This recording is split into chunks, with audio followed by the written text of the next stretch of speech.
Hello guys, आपका स्वागत है हमारे यूट्यूब चैनल में।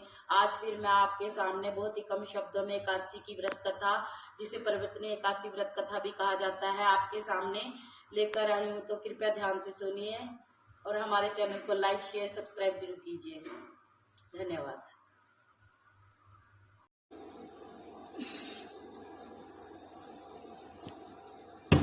हमारे यूट्यूब चैनल में आज फिर एक एकादशी कथा आपके सामने लेकर आई हूँ, बहुत ही कम शब्दों में, आपके कीमती समय को नष्ट ना करते हुए। तो चलिएगा, स्टार्ट करते हैं। भाद्रपद शुक्ल वामन एकादशी, जिसे परिवर्तनीय एकादशी भी कहा जाता है। युधिष्ठिर बोले, भाद्रपद शुक्ल पक्ष की एकादशी का क्या नाम है? कौन देवता है? क्या विधि है और क्या पुण्य है? सो हमसे कहो। श्री कृष्ण बोले, हे राजन, स्वर्ग मोक्ष को देने वाली, सब पापों को हरने वाली परम पवित्र वामन एकादशी की कथा मैं तुमसे कहता हूँ। इसको जयंती एकादशी भी कहते हैं। इसके श्रवण मात्र से पाप दूर हो जाते हैं। अश्वमेघ यज्ञ का फल भी मिलता है। इसके व्रत से बड़ा नहीं है। इस जयंती का व्रत पापियों के पापों को दूर करने वाला है।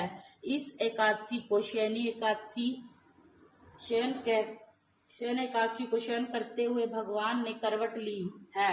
इसी से इसको परिवर्तनीय एकादशी कहते हैं। युधिष्ठिर बोले, हे प्रभु, मुझको बड़ा संदेह है, उसको दूर करिए। हे देवेश, आप कैसे शयन करते हैं और किस प्रकार करवट लेते हैं? आपने बलि राजा को क्यों बांधा था? हे प्रभु, चतुर्मास्या का व्रत करने की कौन सी विधि है? जगत के स्वामी, आपके शयन करने पर मनुष्य क्या करते हैं? हे प्रभु, ये विस्तार पूर्वक मुझसे कहिए और मेरे संदेह को दूर कीजिए। श्री कृष्ण बोले, हे राजन, इन पापों को दूर करने वाली कथा सुनो। हे नृप, पहले त्रेता युग में बलि नाम का दैत्य था। वह भक्ति में तत्पर होकर नित्य प्रति मेरा पूजन करता था, परंतु उस महात्मा ने इंद्र से बैर करके मेरा दिया हुआ इंद्रलोक जीत लिया। फिर देवता और ऋषियों को लेकर प्रभु के पास गए। सुंदर वचनों से मेरी स्तुति की और देवताओं के साथ बृहस्पति जी ने मेरा अनेक बार पूजन किया। इसीलिए मैंने 5वां अवतार वामन रूप से धारण किया।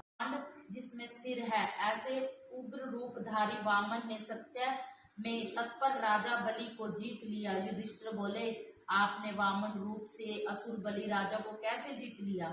यह कथा विस्तार पूर्वक कहिए, मैं आपका भगत हूँ। श्री कृष्ण बोले, मैंने व्यभिचारी बालक का रूप धारण करके बलि राजा से प्रार्थना की, मुझे 3 पेड़ भूमि दीजिए, वह मुझको तीनों लोक के समान होगी।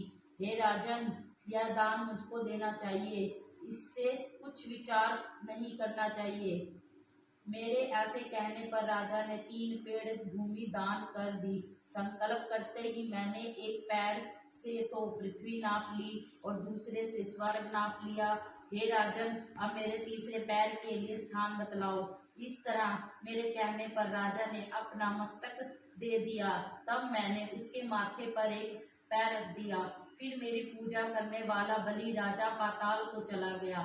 उसको नम्र देखकर मैं प्रसन्न हो गया और उससे कहा कि हे राजा, मैं सदा तुम्हारे समीप रहूंगा।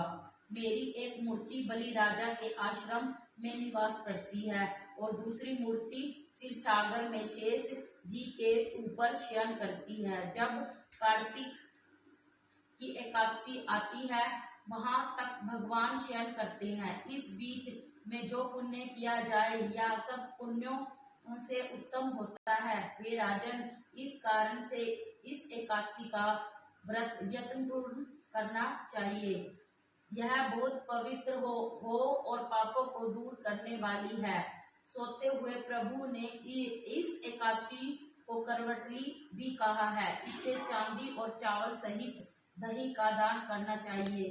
हे राजन, सब पापों को नष्ट करने वाली, इस लोक में सुख और अंत में मोक्ष देने वाली इस सुंदर एकादशी के व्रत को जो करता है, वह देवलोक में जाकर चंद्रमा की तरह प्रकाश करता है। जो मनुष्य के पापों को हरने वाली इस कथा को सुनता है, उसको 1000 अश्वमेघ यज्ञ का फल मिलता है। बोलो कृष्ण भगवान की जय। तो गाइज, ये आपको कार्तिक एकादशी की कथा बहुत ही कम शब्दों में आपको सुनाई है। आपका कीमती समय को नष्ट ना करते हुए धन्यवाद। करें, शेयर करें, सब्सक्राइब करें। धन्यवाद।